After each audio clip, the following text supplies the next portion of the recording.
આ ન્યૂઝના પ્રાયોજક છે CSC બાલ વિદ્યાલયા.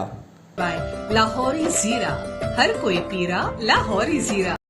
મહારાષ્ટ્રના શિવસેનાના નેતાની લાશ વલસાડના ભીલાડ પાસેથી મળી આવી. મહારાષ્ટ્રના પાલઘર જિલ્લાના ઘોલવડથી 20 જાન્યુઆરીના ગુમ થયેલા શિવસેનાના નેતાનો મૃતદેહ ગુજરાતના ભીલાડ ખાતે કારમાંથી મળી આવ્યો. શિવસેનાના નેતા અશોક ધોળી ઘોલવડથી 20 જાન્યુઆરીના ગુમ થયા પછી તેના કુટુંબીઓને દાખલ કરેલી ફરિયાદ બાદ કેસ રજીસ્ટર કરવામાં આવ્યો. શુક્રવારે બપોરે તેમનો મૃતદેહ ગુજરાત વલસાડ જિલ્લાના ભીલાડ ખાતેથી બંધ પડેલી ખાણમાંથી ઉભેલી એક કારમાંથી મળી આવ્યો. આ પ્રકરણે ઊંડાણપૂર્વકની તપાસ શરૂ કરવામાં આવી છે અને તમામ ગુનેગારોની ટૂંક સમયમાં ધરપકડ કરવામાં આવશે તેમ સુપ્રિન્ટેન્ડન્ટ ઓફ પોલીસ બાળાસાહેબ પાટીલે જણાવ્યું.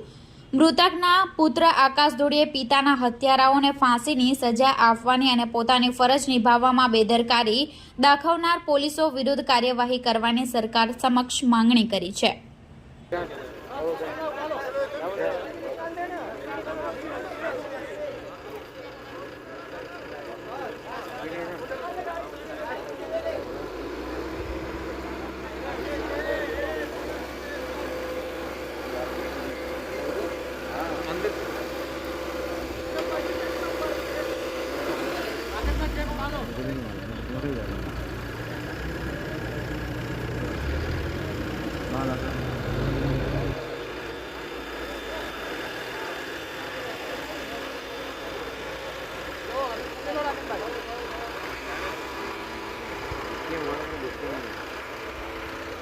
छोड़ में हाँ देखा ना